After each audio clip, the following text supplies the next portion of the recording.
Hi friends, అందరూ ఎలా ఉన్నారు? ఏంటక్క ఎక్కడికి వెళ్తున్నాం అనుకుంటున్నారా? మా పిల్లల దగ్గరికి, స్కూల్ దగ్గరికి వెళ్తున్నాను. పొద్దున హడావిడిగా తయారయ్యి వెళ్ళారు కదా అక్కడికి.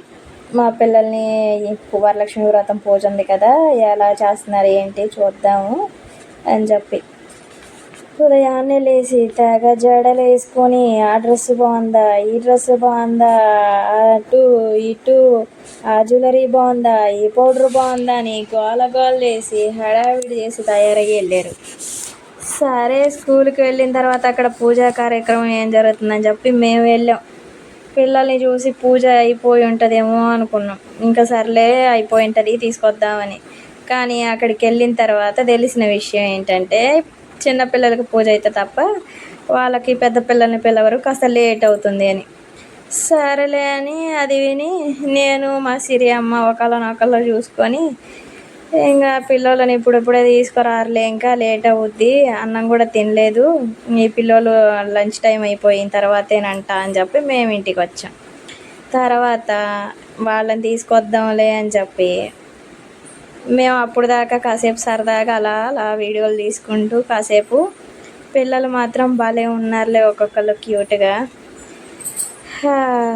ఎంత చక్కగా ఉన్నారో అసలు, ఒక్కొక్కరు ఎంత క్యూట్గా ఉన్నారో.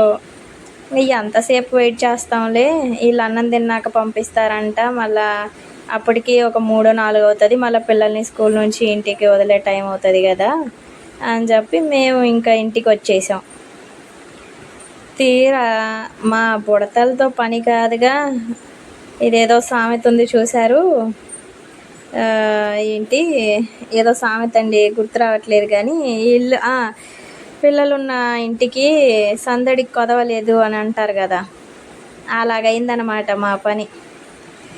ఏం చెప్తాం, వాళ్ళని స్కూల్ నుంచి ఇంటికి తీసుకొద్దామని చెప్పి ఇంకా అక్కడికి వెళ్ళటం, ఇంకా స్కూల్ దగ్గర నుంచే మొదలైందనమాట. పూజ ఎలా జరిగిందమ్మా అంటే, మా డ్రెస్సులు చికాకుగా ఉన్నాయి, గోలగోలగా ఉంది, అలా ఉంది ఇలా ఉందని చెప్పి కంప్లైంట్.